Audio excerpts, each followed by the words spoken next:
right, well, we're going to start our final panel on hot issues and consumer bankruptcy issues, and that's going to conclude our morning after this panel, which will be followed by a lunch, which everyone's invited to with all of our panelists, and as well as the concert that is downstairs if you want to partake in it.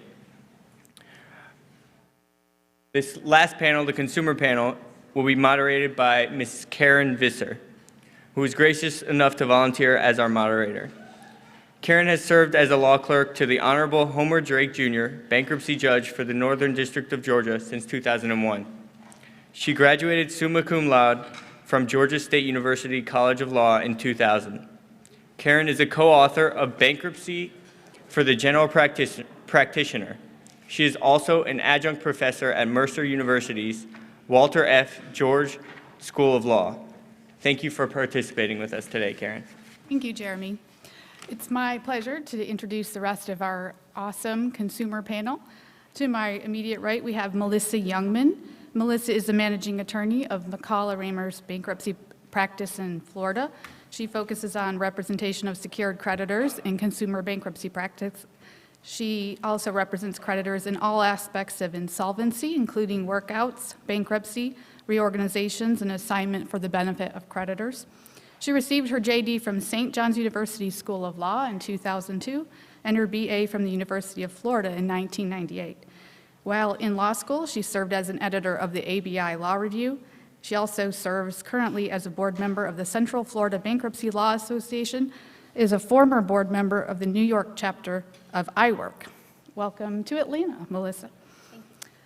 Next to Melissa, we have Adam Goodman. The Office of Adam M. Goodman, standing Chapter 13 trustee, is responsible for administering Chapter 13 bankruptcy plans here in the Northern District of Georgia for cases assigned to Judge Drake, Judge Murphy, and Judge Sacca. Adam is the co-author of Chapter 13 Practice and Procedure. Go out and buy a copy. And at the end, we have Brian Kahn, who is a partner with Parada, Kahn, and Prieto PC. Mr. Kahn received his bachelor's from the University of Georgia in 1991 and his JD from Samford University Cumberland School of Law in 1994. He is a member of the National Association of Consumer Bankruptcy Attorneys and the ABI. Welcome, Brian. Thank you. We're very glad to have you as our debtor attorney on the panel. All right, so what we've done today in order to frame our discussion is give you a typical but hypothetical fact pattern involving a married couple who have 2 young kids, and they've come into our office today seeking bankruptcy relief. If you wouldn't mind taking about 3 minutes to go ahead and read through the hypothetical, we'll jump into issue 1, so just stop when you get to the part that says issues.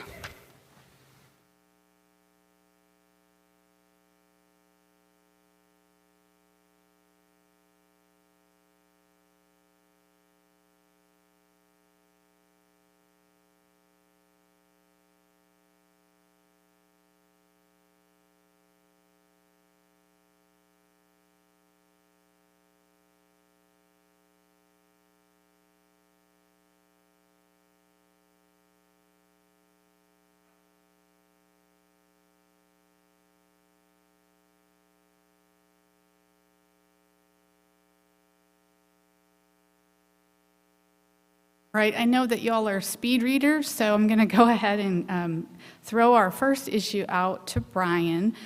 Basically, our first issue is that Donna debtor has a student loan debt. And as you all know, that under 523A8, the debt is presumptively non-dischargeable.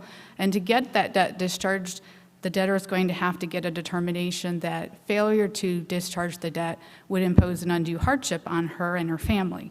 So under Rule 7016, we're supposed to file an adversary proceeding to get that determination.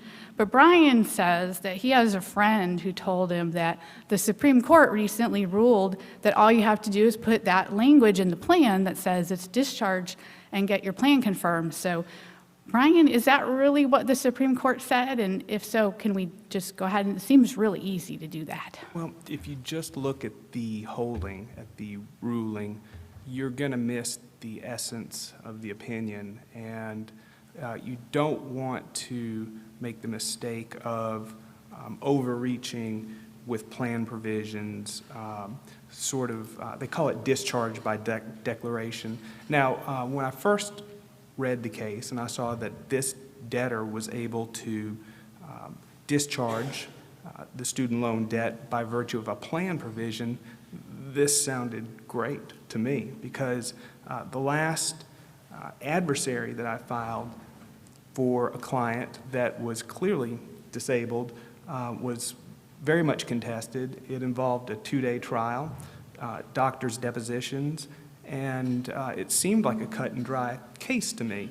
But after all of the evidence, the judge said it was a close call and ultimately did give my client a discharge of his student loan. But these are very difficult cases to prove.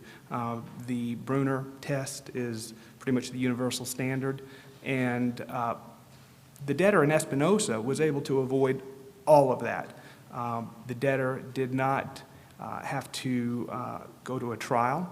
The debtor did not have to prove the elements under the Bruner test, and he did it the easy way. Now, if you look at the opinion, the Supreme Court decided this case on very narrow procedural grounds, and that was more of a due process issue. Because United Student Aid funds did receive notice of the plan and for whatever reason chose not to object to it, they had waived their rights, even though the way the debtor did it was illegal.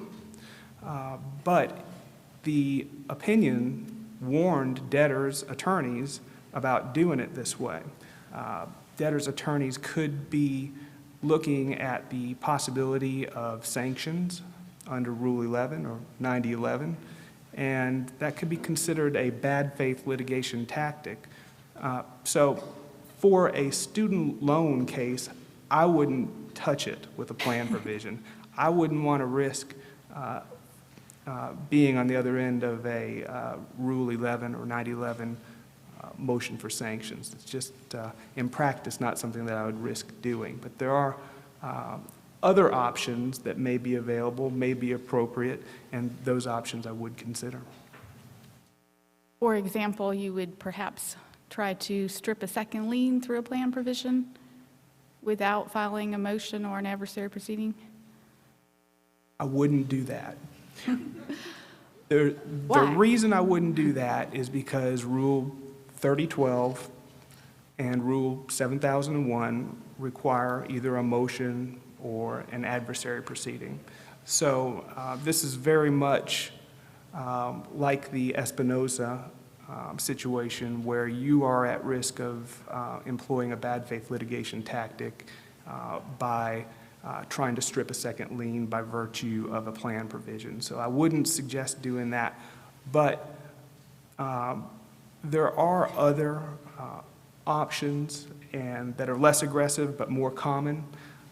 One provision that I've incorporated into plans has been a situation where a client has a pawned vehicle. And this is very common now with this economy. We're seeing more and more clients come in with vehicles subject to a title pawn. And most of the times, you don't know whether that client is still within the redemption period, and you don't really know what it takes to appropriately redeem that vehicle through a Chapter 13 plan. There are a couple of cases out there that indicate that the debtor must take adequate affirmative steps in the plan to redeem that vehicle.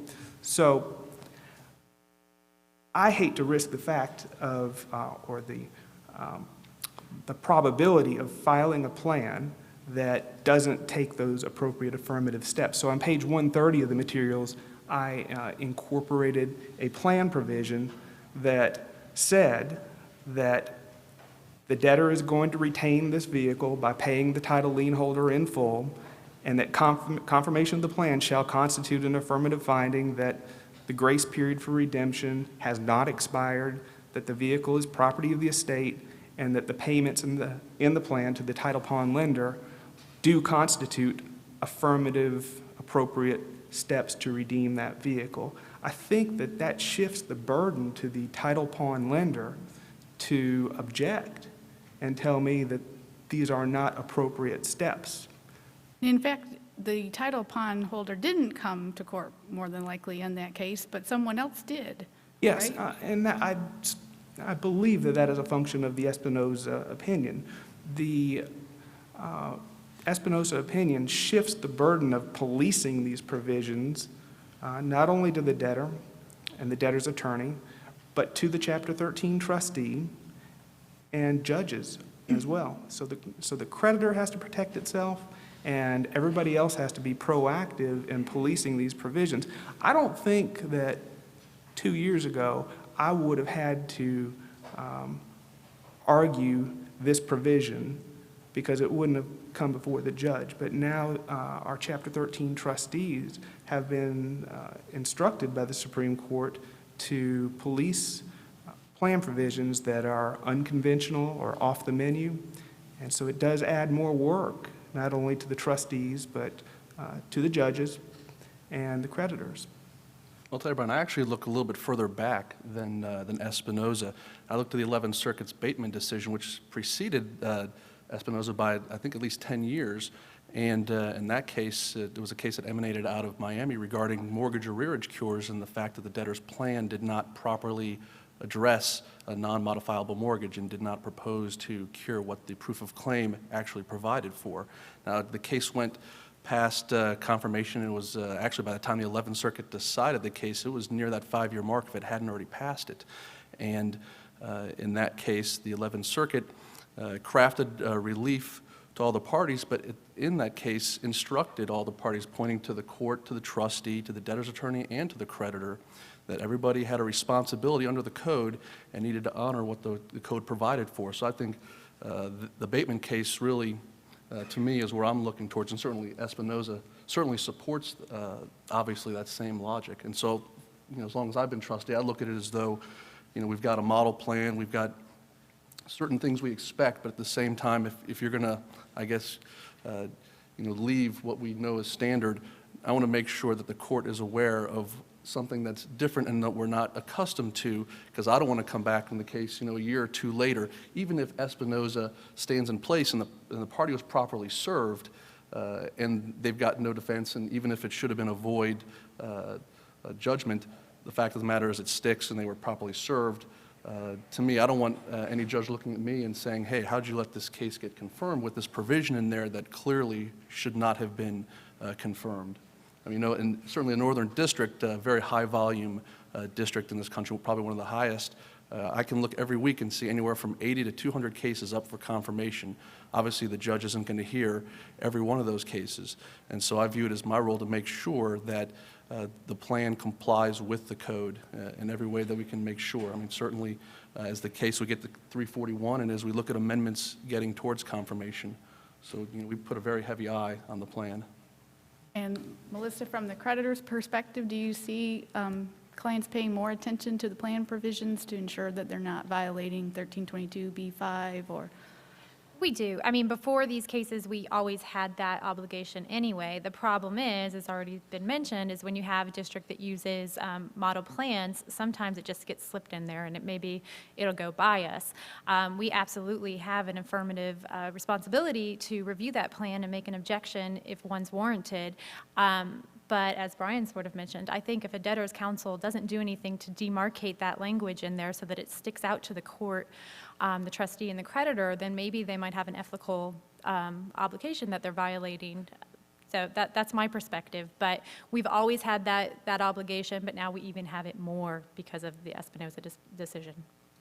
Before we leave issue number 1, do we have any questions from the audience? And if so, if you wouldn't mind moving to a microphone so we can hear you.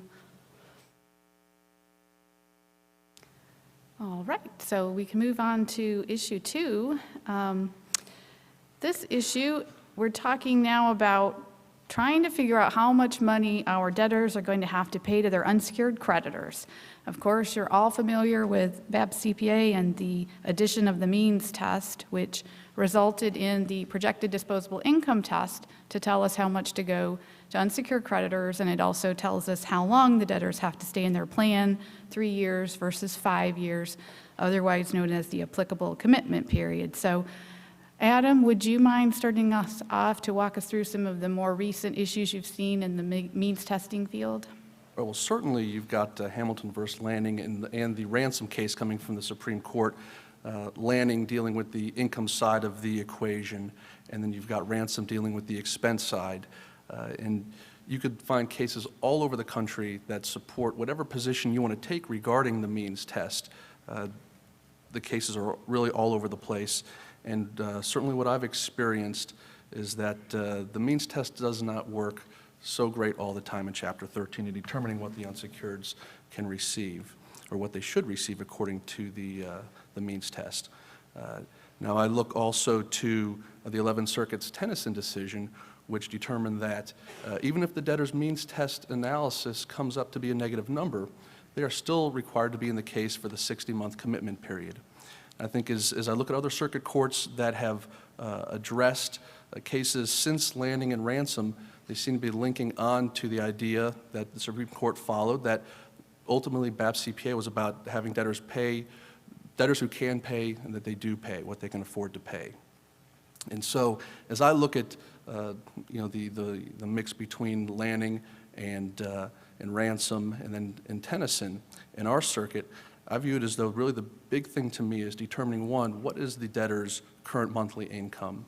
When you look at the definition under 10110A, what has their income been for the last 6 months? Maybe not exactly the best way of looking at what the debtor should project forward to pay to their creditors when you look at the last 6 months.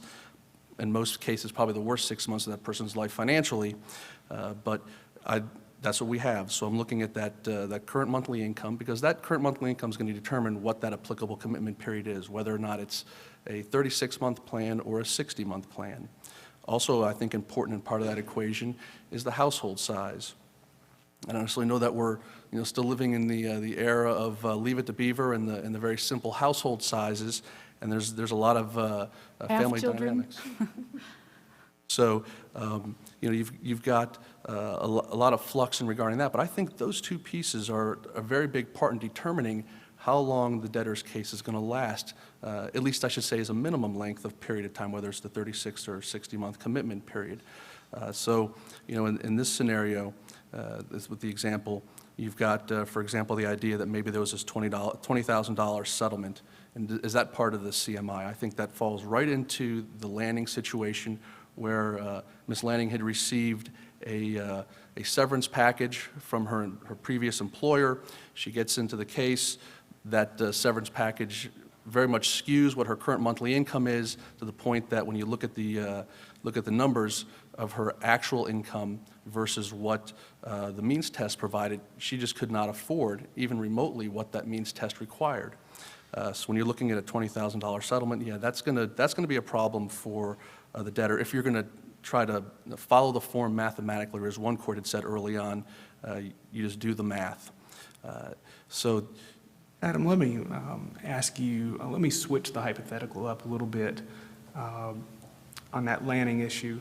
Let's assume that Donna had not yet settled her personal injury case. She disclosed it as an asset in her petition. She had her personal injury lawyer appointed as special counsel, and her plan was confirmed. What happens down the road, post-confirmation, when she settles that claim? Can I argue that that $20,000 is not disposable income? And I have seen some cases that answer that question. Are you looking at that case out of Michigan? Yes. I can give you a cite to that case. It just came out on January the 23rd. Yeah, I've read that case. It's Emory Connor, 463 BR 14, and this was a win for the debtor. It It was a bankruptcy court opinion, and, it was a district court opinion. And basically, what the opinion said is that BAP CPA significantly changed the definition of disposable income. And 1325B2 is now a very mechanical approach, and it defines disposable income as current monthly income minus these amounts that are reasonably necessary to be deducted from that income. But current monthly income is that 6-month average. When you look at that holding in conjunction with the Lanning holding, Lanning said that you have to look at factors or additional income that was known or virtually certain at the time of confirmation. So 3 courts, including the Connor Court, have looked at this issue as to whether or not this personal injury settlement post-confirmation fits the definition of disposable income, and it depends on whether that amount was known or virtually certain in the future. And all 3 courts that have looked at it have opined that it is impossible to know, first of all, whether or not that settlement is ever going to come to fruition or how much it's going to be. And since it is relatively unknown under the Lanning opinion, it is not disposable income and doesn't have to be paid into the plan. Now, there may be other problems with it. It may be non-exempt, et cetera. But I see this as a win for the debtor, and I think it creates a strong argument, not only to this scenario, but other scenarios where the Chapter 13 debtor comes into property post-confirmation. It's going to be interesting to see how it plays out. You know, and I look at that, I guess, in a couple different ways. I mean, one, are we going to narrowly determine known or virtually certain? And I mean, if the person comes into the case and there is a cause of action that is known, I mean, you're never always going to know whether or not it's going to settle in the debtor's favor or in one way or another resolve in the debtor's favor. And that's, attorneys take things on contingency and they're hoping they're going to win, otherwise they wouldn't take the case. So I think there's a certain expectation that the debtor will be successful. And so I think it's not as much narrowly interpreting what is known as much as the fact is when the debtor comes into the case, there is this known aspect out there. I think also I would look to the idea that you're looking at, in the Chapter 13 context, that is property of the estate still, when you're looking at 1306. And if you're in a district where property of the estate does not revest, and I'm not sure in this particular case whether or not, I don't remember if the court even got into that aspect, but if the property revests in the debtor at confirmation, that could be a different story. And in that scenario, it may be one where the trustee would want a plan provision that specifically references the fact that there is this potential asset out there and it is still part of the estate. And so I would, in that scenario, that's certainly something that may need to be considered in doing that. Another thing I look at, maybe just a little bit broadly, is we're looking at a case that's coming from the Sixth Circuit. I don't know if any party is appealing that case, but when I look at cases post-Lanning, the Sixth Circuit's been rather active in looking at Chapter 13 cases. They have, and I've gotten the material, you've got most recently the Seifert case regarding a 401k loan, certainly not identical to this scenario, but the Sixth Circuit indicated that in that scenario that when the debtor's 401k loan is done, that money goes towards paying the unsecured creditors. It cannot be used by the debtor to basically restart the 401k. And I thought interesting in that is in footnote 7, the court states that the trustee had conceded that the debtor can continue to make voluntary retirement contributions. And the court said that they didn't agree with that assertion, but however, because their view didn't matter because that wasn't an issue presently before the court. You've got the Darrow case out of the Sixth Circuit also that reversed confirmation that was following the mechanical approach, and you also have the Baud case that dealt with the debtor following with Tennyson that if the debtor's disposable income is negative under the means test, that they're still in a 60-month commitment period. So I'd be interested to see if that goes on appeal, whether it is affirmed. Well, another question, this is the B22C. It's the means test form that we file in Chapter 13 cases. Do you anticipate this form being modified or changed at all in light of the Lanning opinion? Where on this form do we put these significant changes or anomalies in the 6-month history that Lanning was talking about? It seems to me that Donna's income was artificially inflated by $20,000 within that 6-month period of time. And I don't see a place on the form to reduce the CMI by that component. Unless you put it under the special circumstance, and then you've got a whole other issue of whether or not the debtor's situation falls into a special circumstance. But I think ultimately, part of the problem, I think, with when you're looking at the reality of somebody's budget in comparison to the means test form is coming up with ultimately what is the number the unsecured creditors are going to receive if you're going to follow a mechanical approach under the form. Because remember, you're looking at someone whose income on this side of the equation is based on their last 6 months' history. You've got an expense side that deals with certain IRS standards as well as certain actual expenses. And then you get down to the bottom and come up with a number. And I've seen plenty of folks who have tried to reconcile how this bottom line number should match up with what the bottom of I and J are on their schedules for income and expenses, I being the actual income as they're receiving at the time, and their actual expenses on J. And it's just not designed to be that identical. So I think ultimately you've got to look at it from a holistic standpoint. When you've got someone who's got such a variance that the form creates in comparison to reality, and come to an agreement. Now, I think part of it, when you're looking at, for example, with Tennyson, and the idea that the debtor's in the case for 60 months, if you're above median, even if the form comes out with a negative number, is in our district, we use a base if the debtor is not paying their creditors in full, or the unsecured creditors in full. So effectively what you're looking at is the planned payment times 36 if it's a below median debtor, or 60 months or 60 times your planned payment for someone who is above median. And so in that scenario, ultimately, it may not be the dividend the debtor proposes that is what the unsecureds receive. It may not even be the pool that the debtor puts in the plan, even if they can afford the number that ends up being in the bottom of 22C. It ultimately could be that base amount. After the debtor has paid the attorney's fees, the trustee's fee, the secured creditors and the priority creditors, everything that's left goes to the unsecured creditors. And so if the debtor ends up paying those other 4 items, say, for example, in month 40, there's another 20 months that are available to pay the unsecured creditors, and that number could be different than what the plan provides. And our local form does provide that the pool or the dividend can be adjusted to account for the applicable commitment period. So I think it ultimately, to a great extent, it may ultimately be reality as to what you're looking at, as to what the debtor can afford. And looking at, am I ultimately going to push the form if the debtor can't afford that number? The problem that I see with putting the anomaly on line 57 is that we're still filling out the entire form, and it appears to push my client into a 60-month commitment period.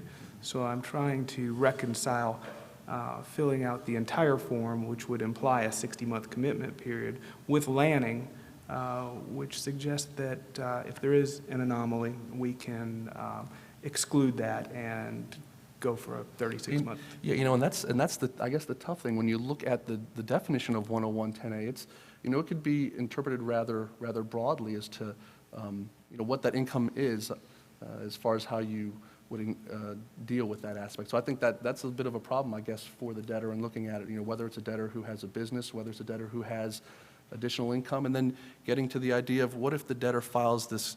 You've got a single debtor in the case, and she's married, and her husband doesn't file with her. How does his income fall into the equation? Is it part of her CMI? There's plenty of cases that say that the non-filing spouse's income is not CMI according to the definition under 10110A. But at the same time, then you're looking at the idea of, well, how much is the debtor's spouse actually contributing to the household? And it's very, very rarely that I see debtors or a debtor who does not commingle her income with her spouse, and that all their money is pooled together to pay the household expenses. So ultimately, even if it is a single filer who's married, she is still going to, I think, reality-wise, still going to have the spouse's income as part of the equation for CMI. A lot of these discrepancies create absurd results. And one of them, if we can go back to the ransom case, involves the ownership cost that's on the means test, the B-22. And there was a split amongst the circuits as to whether or not a debtor who has an unencumbered vehicle can take that $496 ownership cost. And the Supreme Court last year ultimately decided that and really looked at the purpose of BAP CPA to squeeze out as much money as they could and said this is a category of expense that was earmarked for debtors that owe money against their vehicles. So now I cannot take that deduction for a debtor that maybe was more responsible than another debtor. So this is an absurd result in some regards because the more responsible debtor that doesn't owe any money against his vehicle gets punished. What would happen, and this scenario does come up fairly often, if I do the means test for this debtor and the end result is that he's got $400 left over, that would require a significant pool to the unsecured creditors. If he only knew, if that debtor only knew that he had to go borrow $100 against his vehicle, he could do a Chapter 7. And he wouldn't have You didn't tell him beforehand to do that. Well, that's the, And now we're getting to Milovitz. what would you do? That's the interesting issue. So you've really got, that debtor has three options. That debtor can file a Chapter 13, try to force some disposable income out of the budget, and tough it out for 60 months. Another option is to do nothing. I basically tell that debtor, I can't help you. If you can't afford this Chapter 13 payment, you're going to have to fight them on your own. And the third option is that ethical quandary. If that debtor borrows $100 against his vehicle, all of a sudden he gets another $496 on his means test, and he qualifies.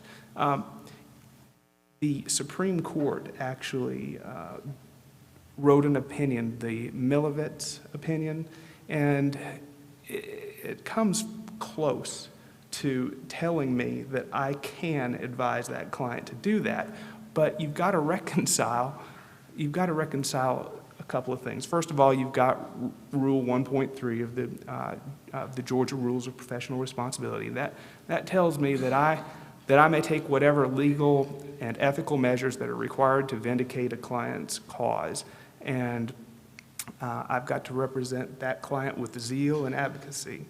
On the other hand, I'm looking at 526A4, and because I am a debt relief agent, I've even got a badge that says I am. Do you wear that when your clients are there? I haven't.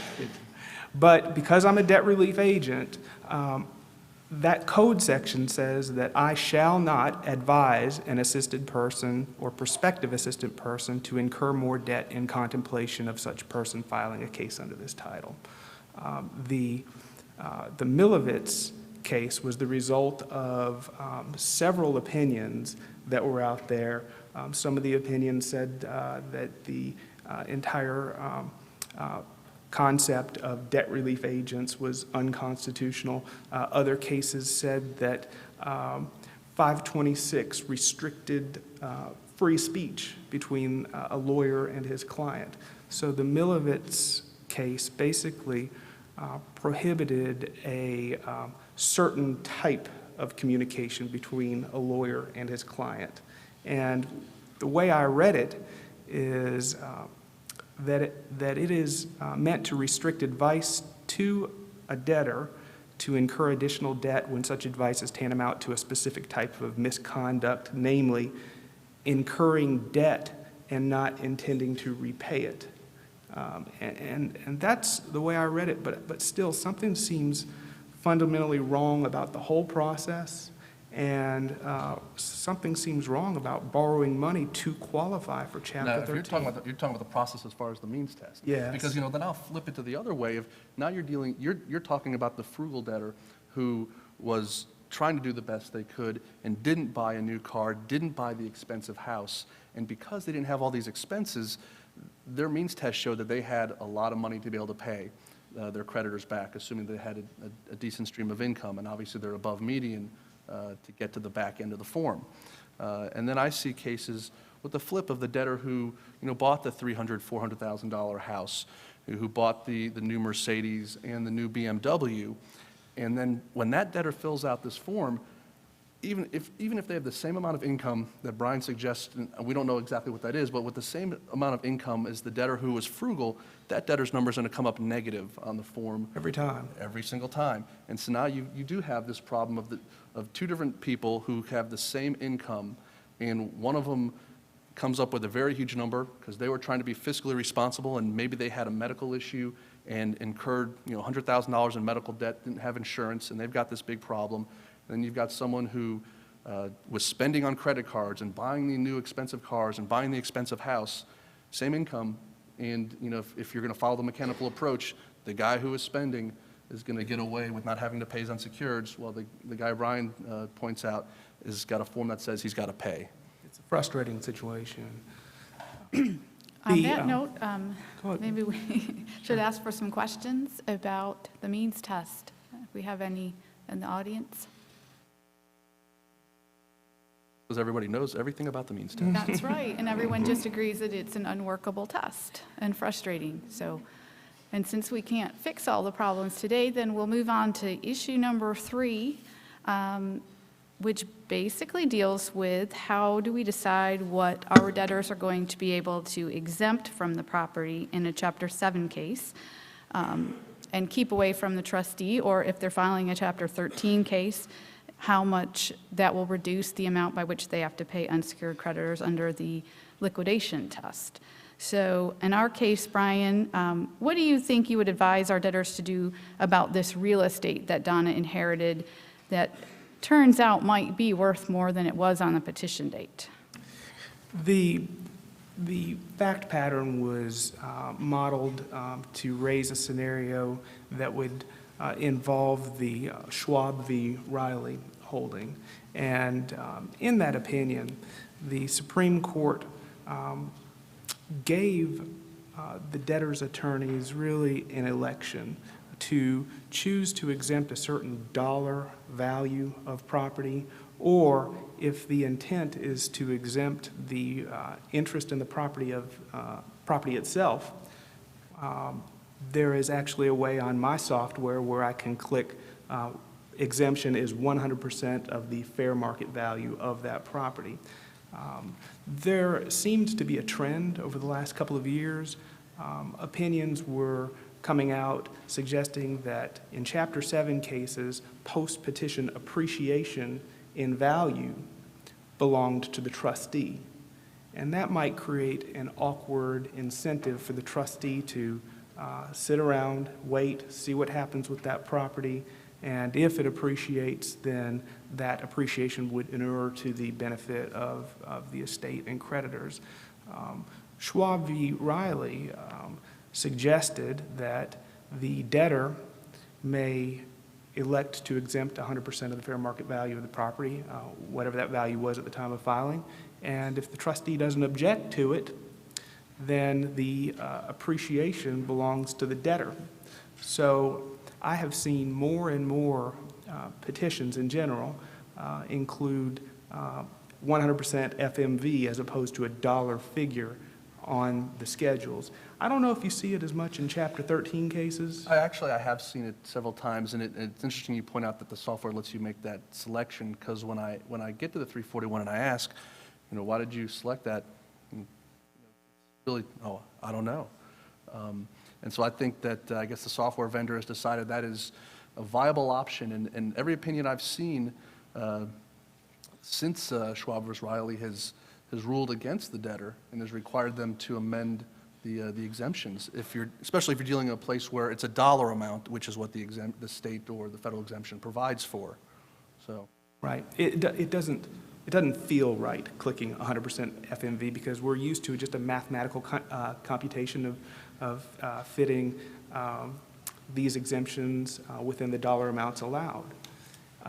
One thing that I think the 100% FMV does is it actually gives a little bit more meaning to orders, let me backtrack, uncontested orders avoiding judicial liens. I know in my division, when an order is entered uncontested on a 522 motion to avoid a judicial lien, it doesn't have teeth. You don't really know what it says. In fact, I looked at one of the orders that was issued in one of my cases yesterday, and this is what the order says. It says, because the 522 motion to avoid the judicial lien is unopposed, it is hereby ordered, adjudged, and decreed that the lien held by the respondent upon exempt property of the above-named movement is avoided to the extent that such lien impairs an exemption to which the movant would have been entitled under 522B. Now, what does that mean?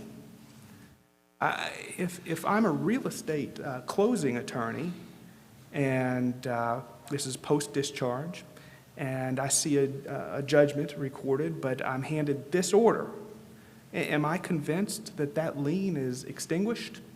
To I'm the not. extent it's avoidable. Yeah, but to what extent? So I think if you have indicated on your Schedule C that you have exempted 100% of the FMV of your real estate, well, that gives some clarity. And I do think that that's an advantage, at least in one respect.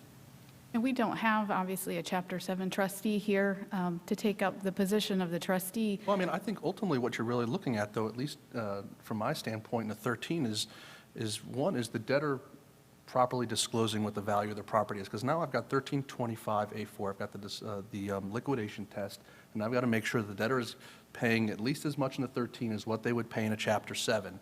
And so it immediately strikes me as, hey, wait a second. You know, the debtor has, you know, a $10,000 exemption on the house, $600 additional on the wild card, possibly the non-filing spouse, if they're not on title, another 10.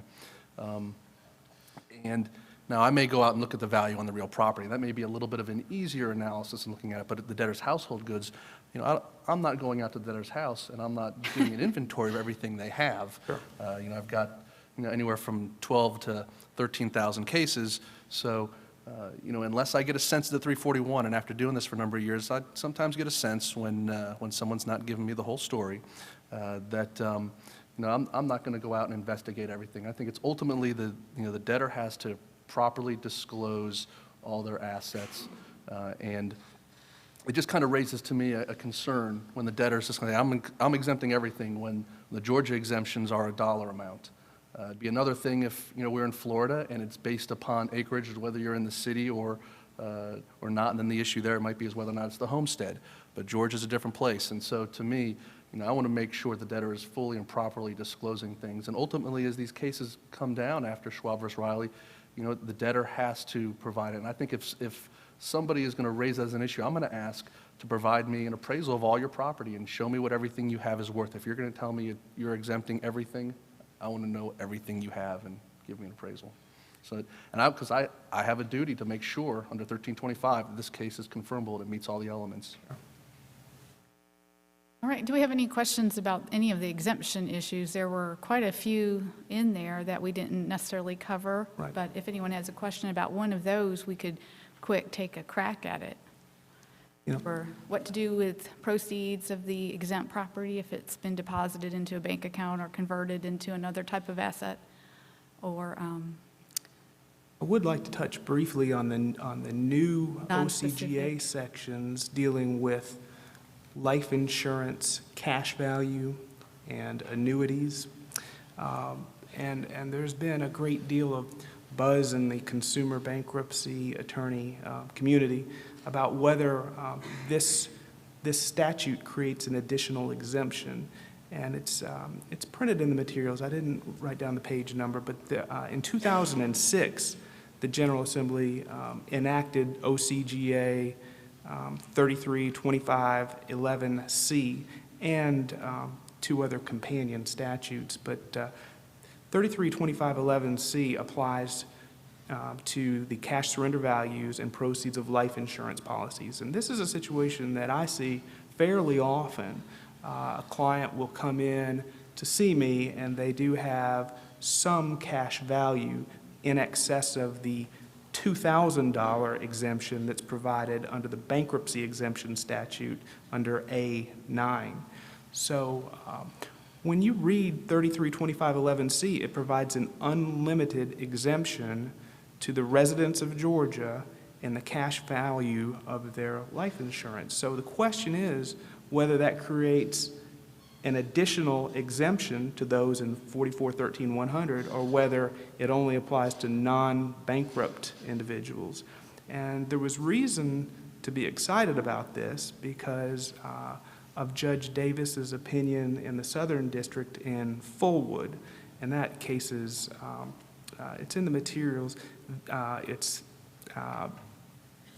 not a published opinion, I do not believe, but It may be miscited in your hypo as a Southern District of Florida case. Okay. But it's 07411115, Southern District of Georgia, March 17th, 2010. that's right. And what Judge Davis was looking at was a different statute that was outside of the four corners of 4413-100. He was looking at a workers' compensation statute under 34984. And that statute basically says that workers' compensation benefits are not assignable or attachable to or by creditors. So it appears to be exempt, but it's not within the four corners of 4413-100. And Judge Davis looked at this, and I'm quoting from his opinion. He says, not all of Georgia's exemptions are within the four corners of 4413-100. So that seemed to open up the door to bring in this new statute with regard to cash surrender value of life insurance. But I think the excitement was short-lived, almost like the surrender and full satisfaction of vehicles, 910 claims, because as case law has progressed, the cases have been more restrictive on exemptions outside of 4413-100. Specifically, the first case that looked at it was Emory Allen, and that dealt with an annuity. The Allen case was out of the Middle District of Georgia, and the debtor had $25,000 from a personal injury settlement, used that money to purchase an annuity policy, and OCGA 3328.7 seems to fully exempt that. The debtor argued that based on the application of the Fullwood case, that should be exempt too. The court sided with the creditor and disallowed the debtor's claim of exemption, and basically the court in that opinion looked at the intent of the legislature in enacting that. It said in the opinion that for purposes of statutory construction, a specific statute will prevail over a general statute, and the court rejected repeal by implication. So if the legislature had intended to add this as an exemption to 4413-100, it could have done so and it would have done so, and that exemption was disallowed. The matter came back before Judge Davis in the Southern District of Georgia on the exact issue of the cash surrender value of insurance. And Judge Davis distinguished his earlier holding in Fullwood, and this is a case of Emory Ryan, and said that this statute, this new statute, was in derogation of the exemption statute, and distinguished the workers' comp statute as being as pre-existing the bankruptcy statutes, and they were for different purposes. And in that case, Judge Davis said that unlimited exemption did not apply. So it's going to be interesting to see how these play out, but the trend hasn't been as good as we had hoped it would. Are you aware of any in the Northern District? Any decisions? I on don't it? know if there are any opinions out of the Northern District yet. This is a relatively new statute. It was enacted only about 5 or 6 years ago. Right. Any questions, again, on exemption? You guys are so talkative. All right, well, we're going to skip over issue 4 and jump down to 5, which will kind of combine with 6 since we're running a little short here. And we're going to talk about lien stripping. This is obviously a new issue that many of us who started in 2000 timeframe didn't really understand or expect to see, because when we started, houses had value in excess of the first mortgage, and now largely they don't. So now we have second liens that are completely underwater and completely unsecured, and Brian is going to explain to us what we might need to do in order to address that second lien. Well, first of all, how do you accomplish a lien stripping action? Do you do it by plan provision? I think we've already decided that's not a good idea. The question is whether to do it by a motion or by an adversary, and it's a lot easier to do it by a motion, and the key element here is complying with due process, making sure that service is proper, and that is just critical. An adversary it may be the safest way to go, but it is a drawn-out process. It's a lot more difficult to obtain a default judgment in an adversary than it is to obtain an order, an unopposed order, in connection with a motion. So you have to balance these issues.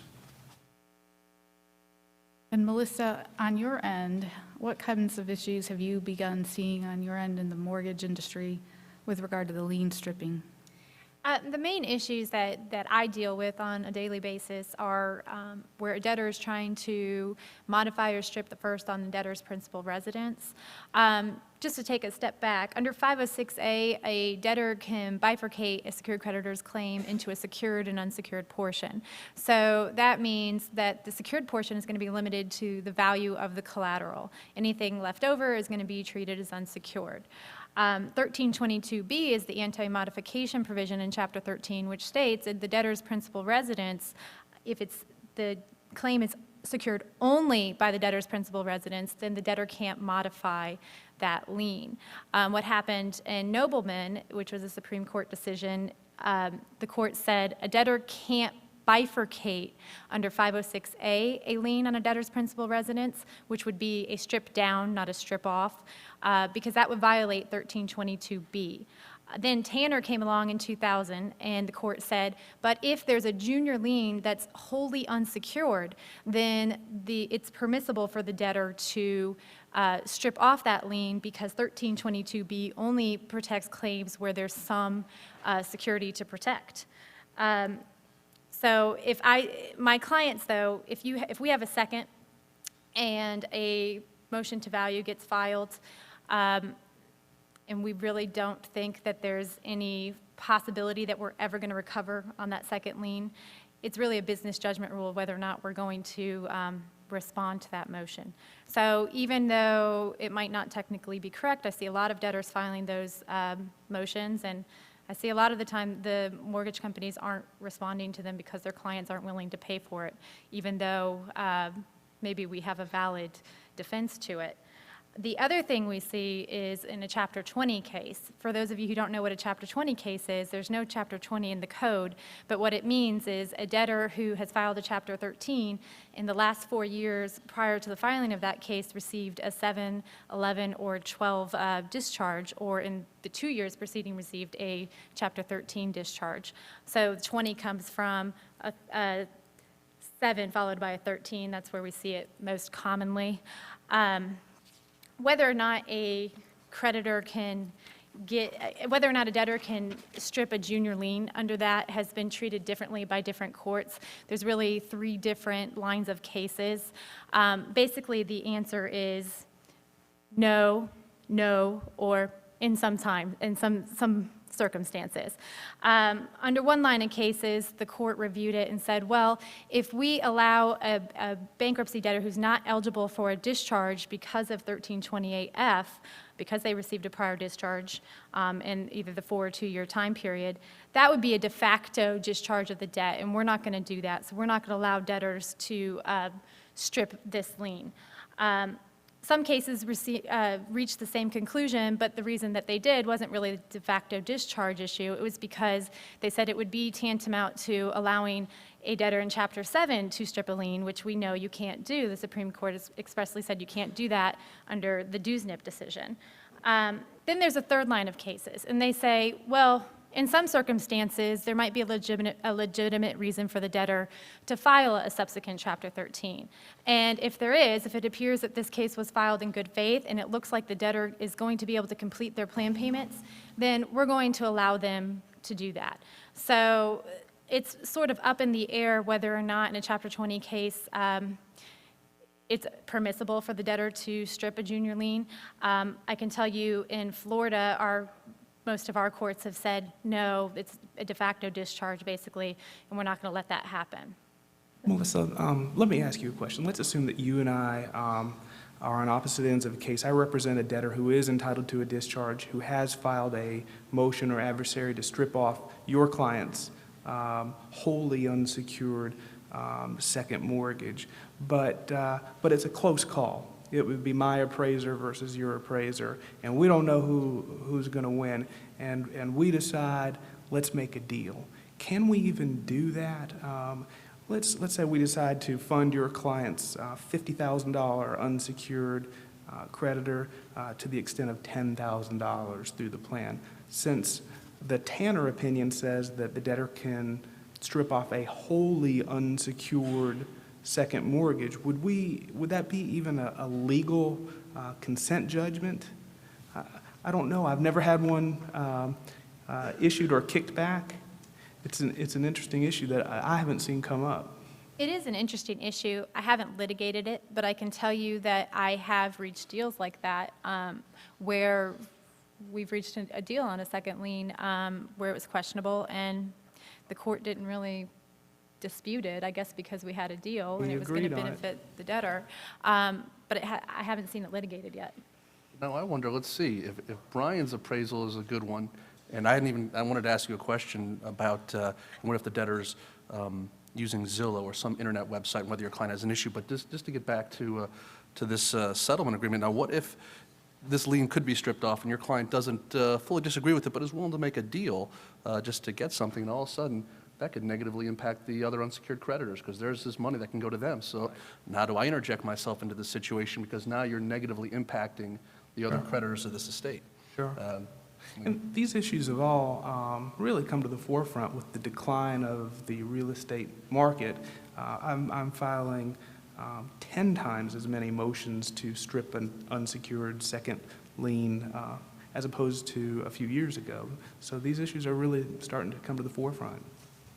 Definitely. I would say 7 out of my 10, 13 cases, Chapter 13 cases, we have these motions filed. So it's very common. Let me get back to the idea, because, Brian, you were talking about, battle of appraisers, and I occasionally see that, but not very often. A lot of times I see, the county's tax assessment attached to the motion, or I see, they're referencing Zillow, or they're referencing ePraisal or some other website. Does the mortgage company take that into consideration? What do they think when they see, not a good hard appraisal attached to that motion? It is extremely common for us to see either a Zillow or a county tax appraisal, or the debtor just attaches an affidavit and saying, in my opinion, I believe that the fair market value of my property is $3. And, courts in the Middle District have said the debtor can rely on that. Is that credible evidence when I come in with an actual appraisal? No, so I'm probably going to win. What usually happens is the motion gets filed, there's a Zillow or just the debtor saying this is what I believe the value to be. I file a response. If there's enough time, I'll file a response with an actual appraisal attached, and then we settle. It hardly ever goes to an evidentiary hearing. If it does, the court has to then make a decision whose appraisal is more credible. And that's going to come down to what comparable sales they looked at, how recent were those sales, how realistic is the actual appraisal.